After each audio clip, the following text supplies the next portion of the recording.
Weirdos! Hi, Weirdos! We've missed you! We missed you! It's been a real long time. We're still here! We're still here. We're alive. This is Keep It Weird, the video portion of the podcast, Keep It Weird. We've been, where have we been? We've been all over the place. Traveling the world. Illinois. Also just working and living living life as people, as human beings in the world. For sure. But we're happy to be here. I know, it's so nice to be back. We've got some really fun stories for you today for our news segment. This Week in Weird!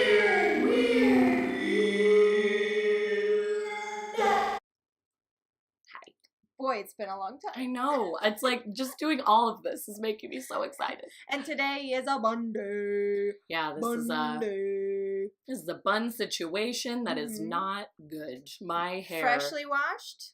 Never been washed. In BW. Ever in the history of my life. It's just garbage up there. That's fine. You don't smell at least.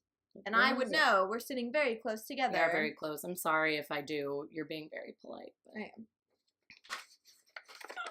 I'm a good friend. Let's get to some stories. I didn't even check to see if these were the right notes. They are! Sometimes we do things, right? I grabbed them out of my purse and just came over here and hit record, and it was I have so many things in my purse. I have two very quick things before we get into This Week in Weird, before we get into our news stories. Okay. They are newsworthy, but they're not actual stories. I don't have anything to say about them. But one, did you know they are taking down the Jurassic Park ride at Universal Studios Hollywood? That's one of my favorites. It's out of here. They're replacing it with Jurassic World, which means they're going to be taking all of the cool animatronic dinosaurs that are actually legitimately kind of scary and replacing them with CGI dinosaurs, because no one cares about longevity. No one cares about making something that lasts a lifetime anymore. It's true. It's going to be just like Jurassic World, the movie. That makes me so sad. That's one of my favorite rides, first of all, and I love the animatronic dinosaurs. There was even one day where the T-Rex that swings out at you at the end, comes down. Wasn't working properly, but I loved it even more just because I appreciated that he was there and this huge robot of a thing that swings at me and his back tail just kind of stayed back in the warehouse. But it was amazing still. It was also my third time on the ride that day, and it had been fine. I love that ride. It's literally my favorite ride. I even love, before it gets to the scary stuff, when you're just cruising through and you see all the dinosaurs drinking water. You're getting your little tour. Playing with their babies. You feel like you're really there. I know. And here's the thing. I don't actually know if it's going to be CGI now and they're getting rid of the animatronics. But it probably will be. I just assume because... That's what they've done to all the other rides there. Everything's become just wear a 3D mask and sit in. A 3D mask. It's a full mask. You put your 3D goggles on and you get in a little car that moves around and you're watching a movie. Anyway, so that's a huge bummer. If you want to ride that ride at Universal Studios Hollywood, you have till September 12th or something, and then it's gone. Bummer.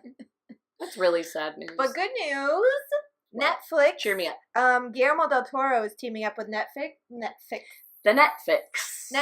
for a new horror anthology series. Shut up. Yes. And it's going to be like Black Mirror, where the episodes don't connect. It's episodic. Just totally different. And it's going to be different directors directing each of the episodes. But it'll be horror and horror creepy. Themed, yeah. So each one really good news. So each one's going to be a different story. Each one's going to have different actors. Each one's going to have a different feel and style, because it's going to be different directors. Love a good anthology. It's called Guillermo del Toro Presents 10 After Midnight. So I believe it's going to be 10 45-minute to hour-long things, and then I'm so excited. I wanted you to cheer me up, and you really did. That is so...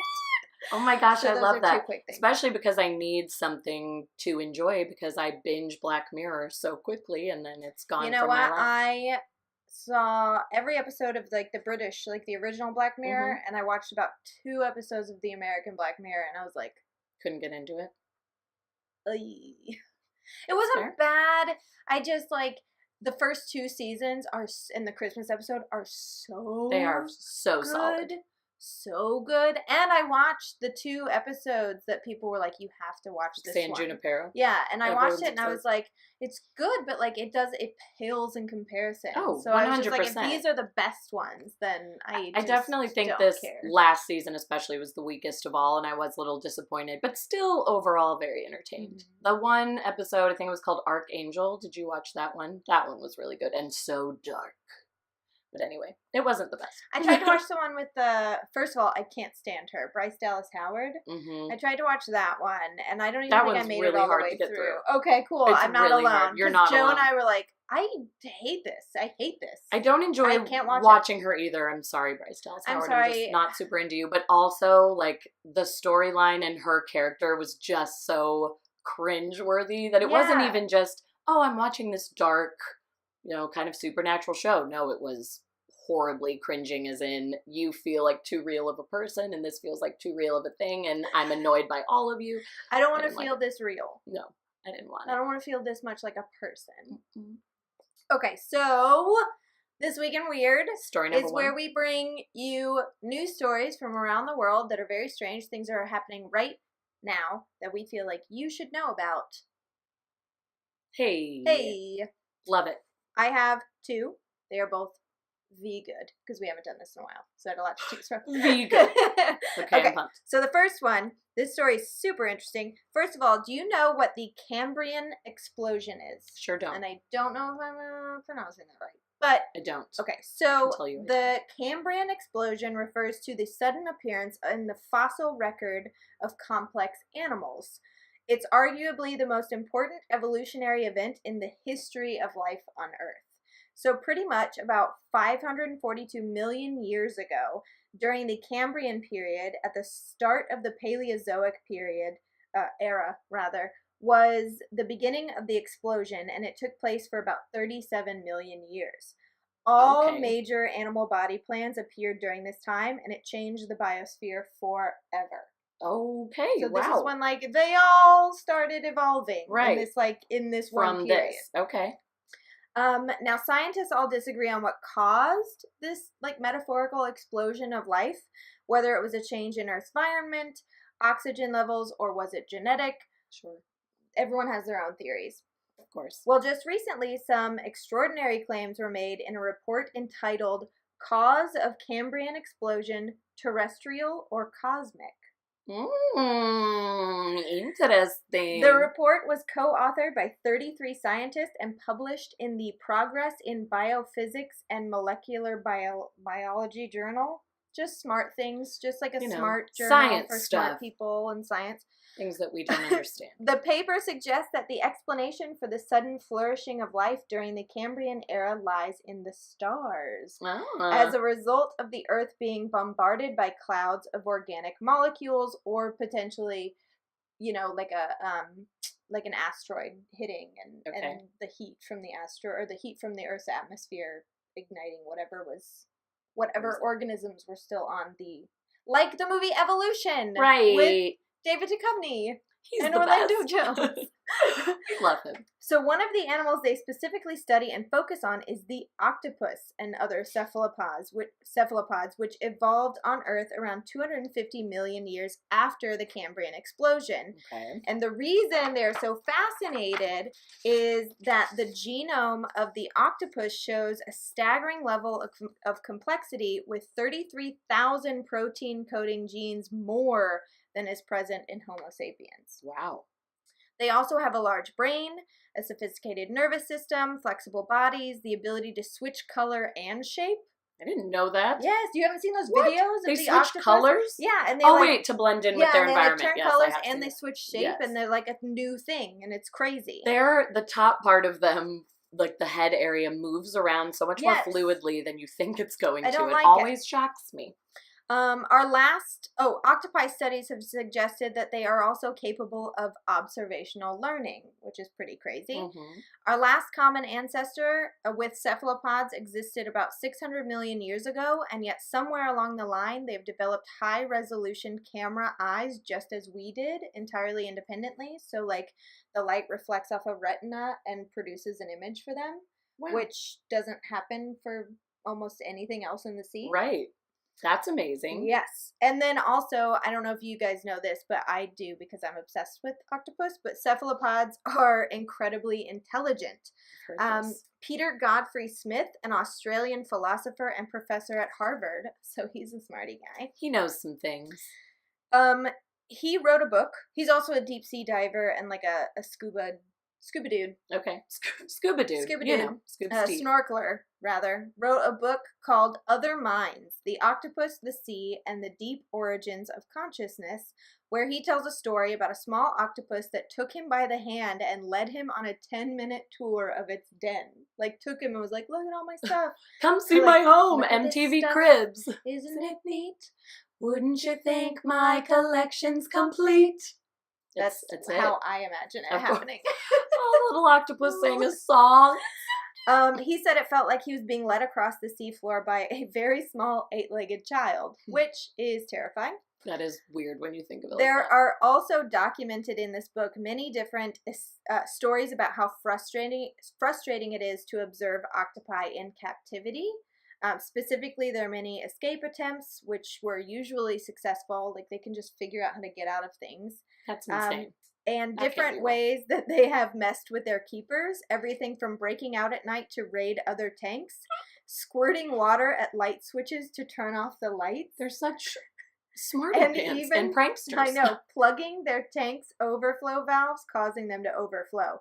Basically, they're smart as hell, and if they had longer lifespans, we actually might have to get nervous about them. Because they only live for a couple of years. I didn't know that. They don't live for very long. It's not like whales, where it's like, they're 1 million. 100 million year old whale. So anyways, these new scientists go on to theorize that it is possible that cryopreserved squid and or octopus eggs or DNA arrived in icy bolides, I don't know, that's science stuff, several 100 million years ago and could have been the catalyst for modern day octopi.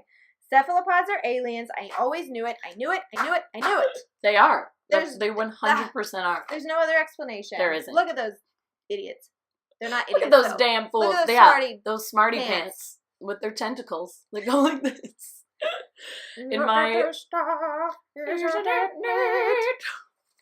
In my music class that I teach, because I also teach children sometimes, we have been doing like a beach theme and an under the sea theme, and we've been dancing around the room like an octopus. Oh, so you've been practicing. So I've just been like working on my octopus impression. And, you know, I'm trying to blend in for when they do want to take over the world and murder everyone. They'll be like, think, I'm one of you guys.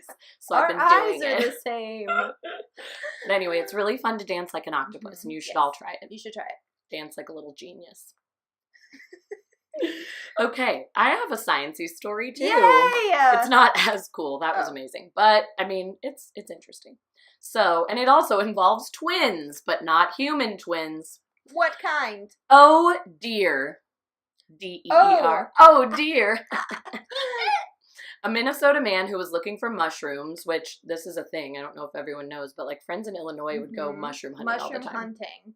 It's a real thing. Fascinating. Yay.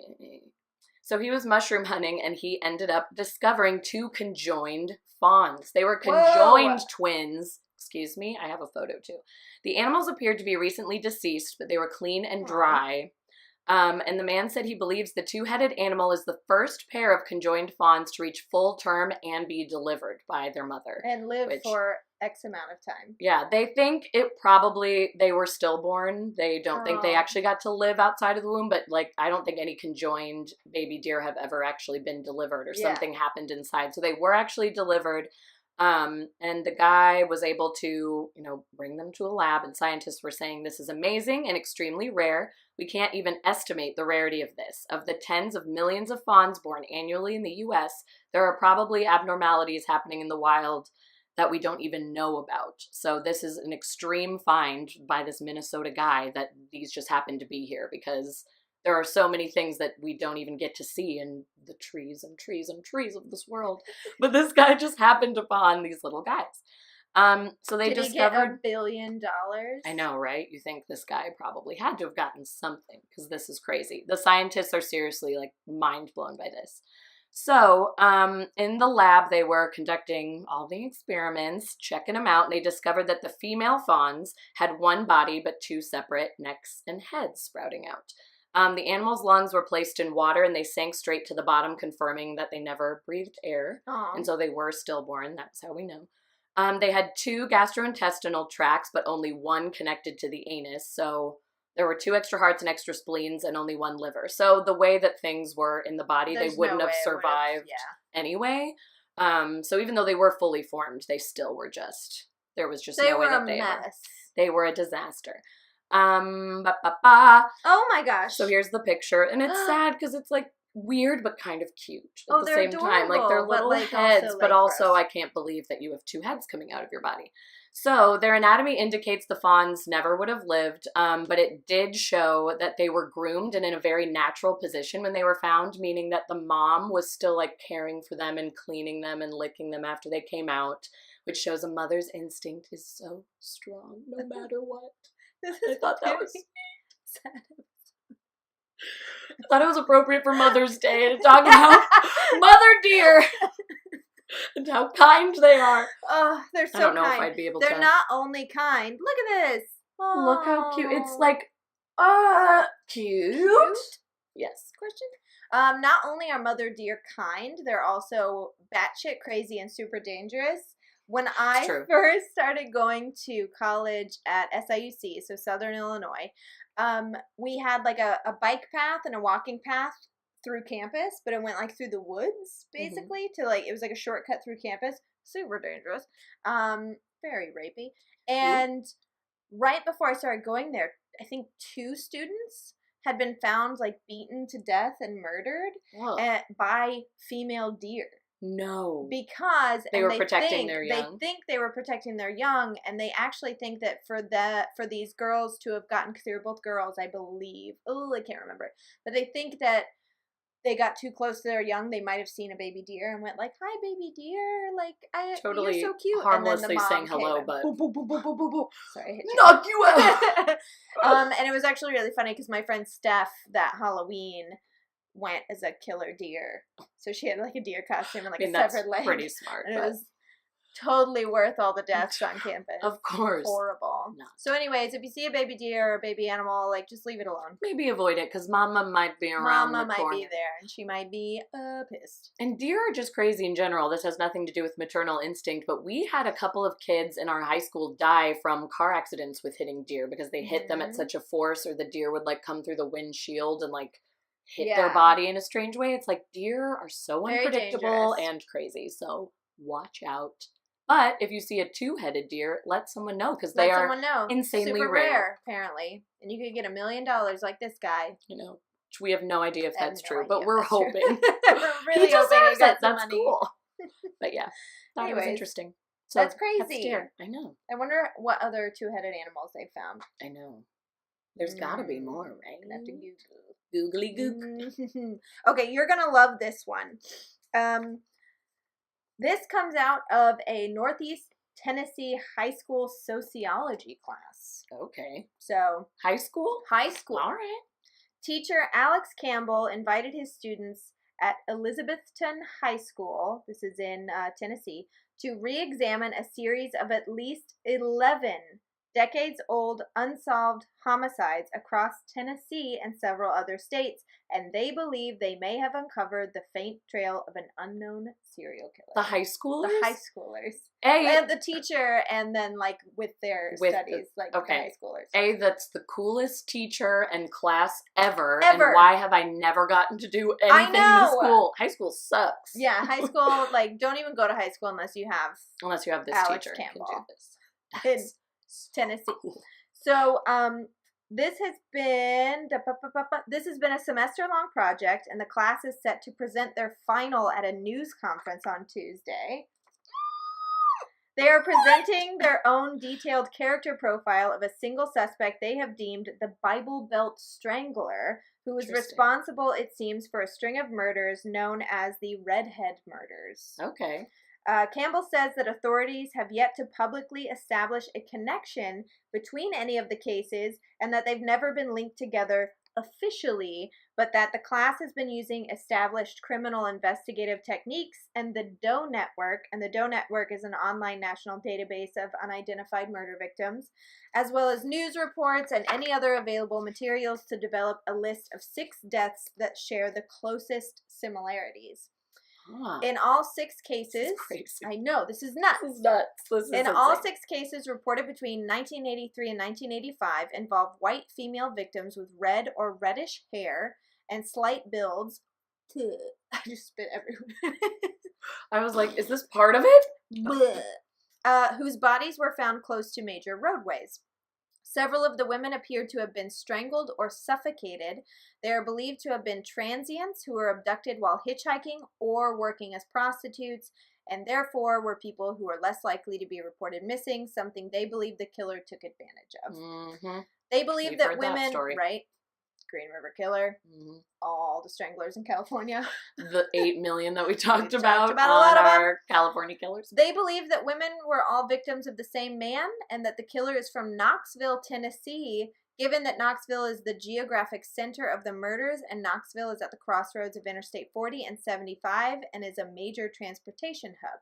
They believe that the killer could be a truck driver, and because none of the victims showed signs of sexual assault or torture, they are led to believe that they can rule out lust or thrill killing. Okay. It's more likely that their suspect was a mission-oriented killer, meaning he is possibly motivated by a need to remove people he perceived as undesirable or harmful to society, which is why they think possibly prostitutes. Right. Maybe thought he was being a vigilante. Yeah. Like, let me get the scum out of here. Their teacher, Campbell, had a mutual acquaintance who connected him with an FBI profiler who reviewed the students' work and validated the links they drew among the 6 cases. My gosh. I know. This is wonderful. Good for these kids. He's hoping that his classroom investigation brings renewed attention to the unsolved cases. He says, there's people out there who know something. We've just got to get this in front of them so that they can come forward. Yeah. Alex Campbell also hosts the podcast Out of the Shadows, which you can find on iTunes. Fun. Of which the last 4 or 5 episodes are all about the redhead murders, so check it out to learn more details about this case. I 100% will. I'm 100% listening to that. Yeah, so he has so it. Cool. It's about as old as our podcast. It's like 42 episodes, and it's all about, I believe, Out of the Shadows. I think it's all like current cases. I could be wrong. I might be wrong about that. But like I said, like the last 4 episodes have all been about the redhead murders, and I think it's like all the stuff that they're uncovering in their class. As you should. Mm-hmm. Amazing teacher. What? I'm obsessed with him. I can't wait to listen to this podcast, and those students are so lucky. And they're totally I wish you knew weirdos. how lucky you were, students. My last note was the biggest thing I took away from this story is, why didn't I have teachers like this in high school? Seriously. Why didn't I do stuff like this in high school? This is incredible. God. This is what I would have loved to do. Yeah. It's like a true crime class, but you get a real case. I might be doing something with my life if I had teachers like this in high school. True. No offense. I actually had some really good teachers in high school. I know. I none shouldn't of be them so rude. let me research serial killers. No. And you know what? I lied again because criminal. I got to do several presentations on serial killers in high school, but no one helped me investigate them. I was going to say, I did a couple speeches on serial killers, but I never got to go open a new case. Look at the troll that became of me. Okay, we're back. Hello, we're back. So I have a stalker story, and it's also kind of funny because who is this girl? Is this Dark Corner? No, not yet. I have a really quick Dark Corner. We haven't done this in I know. You know I would do the dance. Okay. It's like Hafter. Okay. A Phoenix woman is facing numerous charges after she allegedly sent more than 65,000 text messages to a man after their first date. After their first date. One date. Was it me? I just thought he liked me. We had a lot in common. Many of them also contained very bizarre threats. Police arrested 31-year-old Jacqueline Aids on May 8th and charged her with threatening, stalking, harassment, and failure to appear in court, according to the Washington Post. At least go to court for it. Seriously, like, even if you don't want to admit guilt, you'll probably be found guilty anyway. Show up and pretend you're innocent or something. Aids discussed, I don't know if it's AIDS or a DES, it's ADES. AIDS just makes me feel weird when I say it. Maybe I'll say Jacqueline. And it's like, yeah. Is that her first name? Yeah. Jackie. Old Jackie. Oh, Jackie. Jacqueline discussed the allegations on Thursday during a jailhouse interview with CBS, saying, I felt like I met my soulmate, and I thought we would just do what everybody else did, and we would get married, and everything would be fine. She added that she met the man on an online dating site for verified millionaires. So... Is he a millionaire? I think so. That's what it seems maybe like. It was me. So, I mean, smart move going for the rich guy, but also smart. like, you're coming on too hard, girl. She sent her date so many texts because loving him selflessly brought me his information. What? Excuse me? According to police, many of the text messages Jacqueline selflessly sent were anti-Semitic insults and threats like, don't ever try to leave me or I'll kill you. I don't want to be a murderer, but I will be. Authorities said other texts that they found on further research said, I hope you die, you filthy rotten Jew. I'm like the new Hitler. That man was a genius. And also, oh, what I would do with your blood. I'd want to bathe in it. What? But she was selflessly loving him, you know? Yeah. Like, you totally hear that in what she's saying, right? Jeez Louise. Authorities say that Jacqueline had been sending as many as 500 messages a day since last year, but her efforts to connect with her former date became more extreme just last month, right before she was arrested. That's when she allegedly broke into the man's home, took a bath in his bathtub, and she also showed up at his work the next day pretending to be his wife in order to, like, get through and get to him. That's very Orange is the New Black of her. 100%. Very Orange is the New Spoiler Black. alert. I know. Sorry. I forgot about that episode. Oh my gosh, this is like the real version. Yeah. Maybe she got inspired by the show. Maybe she was inspired. She's due in court May 15th and will be represented by a public defender. She's being held without bond, thank God, because she's like crazy. And she is acknowledging that 65,000 text messages is a lot, but she said, love is just an excessive thing. That's how she defended it. So, stalkerson. So, I have questions that you're not going to be able to answer. Okay. Because I'm sure they're not in the report. No. Has she ever done this with someone before? I would think that actually would be in the report. I feel like if they arrested her as they're questioning her, they would have been like, oh we found out about this guy 2 years ago. I'm sure she's probably been over the top with other guys before, but I think it's the first time she went this far to text someone that many times a day and break into their home. And my other question is, why did it take a year for this to get, like, he just, like, let the text messages come, like, 500 a day? That seems crazy. I'm wondering if he, like, got a new number or blocked her number and was just, I mean, this is a very rich man, apparently, so maybe he was just like, give this to my assistant and someone else will deal with this. I don't know, but what? That is so much. And she looks really normal. Well, I feel like I'd run into her on the street. I mean, her eyes are quite large. Kind of crazy. I feel like I'd see her on the street and be like, you're all right. I don't know. I definitely wouldn't see her and be like, you're crazy. Crazy. But, yeah. Okay, well, some people... Stalkers, man. Don't know how to handle their emotions. They don't. And speaking of, the reason I did a stalker episode was also to plug that we did an episode on obsession and stalkers, and you should listen to it. With our guest, iTunes. George. Love George. He's the best. George. He's great. So wonderful. So go listen. Okay, now it is time for Lauren's Derp Corner!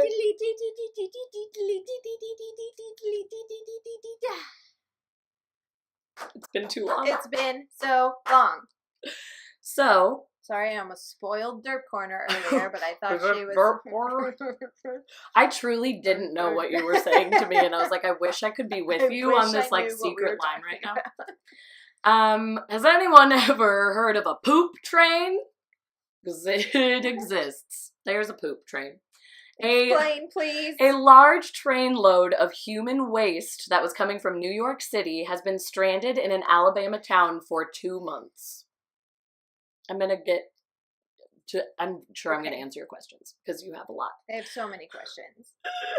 The poop train. Is this a thing that happens like a lot? It is. Question number 1. Not stranded for this long, but apparently this is a very normal thing, and I had no idea. I didn't know this. So the poop train is just the latest example of the South being used as a dumping ground for other states' waste. Apparently Alabama, and especially this small town, Parrish, Alabama, population 982, very small. Very small. Apparently trains moving through here, going to other areas, make stops in this little town because they have enough open space for these like huge trainloads of human waste to come through.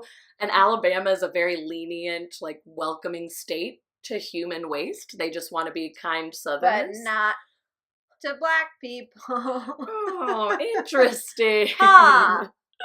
So welcoming. So welcoming. Sorry, Sometimes, Alabama, most of the time. I'm sure there are some great people in Alabama, so if you are a good person, sorry about it. We're not necessarily talking to you. Okay. Just talking to all your friends and family. So this poop train has been sitting idle near a Little League ball field for more than 2 months. Good thing it's not baseball season, or is it? I have no idea. Well, right now it is. Okay. Like now that it's coming into May, it's started, and so everyone is so mad. The smell is unbearable, especially around dusk after the atmosphere has become heated. The mayor said, "Oh my goodness, it's such a nightmare here. It smells like rotting corpses. It truly smells like death." All kinds of waste have been dumped in Georgia, Alabama, and some other southern states, including also, besides just poop, toxic coal ash from power plants around the nation. In South Carolina, a plan to store radioactive nuclear waste in a rural area prompted complaints that the state was just being turned into a nuclear dump. So the South is just getting everyone's crap, literally. So in Parrish, Alabama, where the poop train is sitting, townspeople are considering rescheduling children's games or playing at fields in other communities just to escape this horrible smell. Wow. One woman who lives about a half mile from the railroad track said she sometimes has to dab peppermint oil under her nose because the smell is so bad, even by her house. And then this woman who was interviewed said, "Would New York City like for us to send all of our poop up there forever? They don't want to dump it in their rivers, but I think each state should take care of their own waste. Why do we have to have it as well?" So because of Alabama's inexpensive land and permissive zoning laws, New Yorkers' excrement is allowed to come through, but it's supposed to just be moving through Parrish and going somewhere else where it's eventually processed and dumped out or whatever you do to human waste. But for whatever reason, miscommunications, it's just sitting in Parrish, Alabama and rotting away. And the weather is heating up, so it's real gross. Gosh. Yeah. That's the poop train of Alabama. Poop poo. Poop poo. That's real gross. I don't like that at all. I don't like it either. I don't like it one bit. I still have questions. Yeah, I probably don't have the answers. Since fucking when do we have poop trains? I don't know. Is that an always thing? That's like a thing that's always That's what it sounds like. That article was just sort of like, when the waste comes through town. I was when like, the poop comes through. I bet like no one knew about this. Like now it's getting talked about, and it's like, oh, this shouldn't be happening. Like, why are they doing this? Because like no one knew about it. Because I guarantee these poop trains sometimes come through Illinois, and I didn't know about it. We have no idea. But yeah, apparently the South gets dumped on the most, which is unfortunate. And this poop train needs to move on out of Parrish, Alabama, because they are suffering. It's real sad. And New Yorkers, why can't you take care of your own waste? I guess, I don't know. Maybe it's just the way it's set up, but yeah. And no space. Very true. Yeah, there's no space. The only place would be to dump in the water, and obviously they're avoiding that. So, but man. Boy, oh boy. Can you just imagine walking outside every day, living in that area, and just shit, like you just know it's going to be old, death-smelling shit? I know. That's worse than the Rajneeshis coming in. That's true. That is much worse than the Rajneeshis. So much worse. Oregon. Don't want a poop train. Oregon. You got off easy. Oregon, you had it good. You didn't have a poop train in your town. No. So that is This Week in Weird. Thank you for listening. Thank you for watching and listening. That's all the weird stuff that's going on in our world today. Yep. And enjoyed your company. My brain hurts. I can't stop thinking about the poop train and like I know, how many poop trains are there like a week? we're gonna look this all up after this. We'll update you guys later. I have so many questions. I can't stop. If you've ever had a poop train come through your town, tell us about it. We want to hear all about this poop train. Let us know. Message us on YouTube or Instagram or something. Anything more about poop trains? Fill us in, please. We gotta know about it. We gotta know. Join us next week. We're gonna be having a cult episode. Cults part our second one. This one, the first cults episode, we focused on like what makes a cult different from a religion. Because there's several different, like, you have to have this and this and this and this to make a cult and not a religion. Kind of like just the basics of cults. A lot of religions have some culty things in it. But part 2, we're going to be talking about brainwashing and how different cult leaders were able to brainwash their followers, what tactics they used, and how you are being brainwashed today. Dun, dun, not by us. We would never. We would never do that to you. Listen to our podcast and only our podcast. Anyway, we love you. Subliminal message. We do love you, and we hope that you always keep it weird. Keep it weird.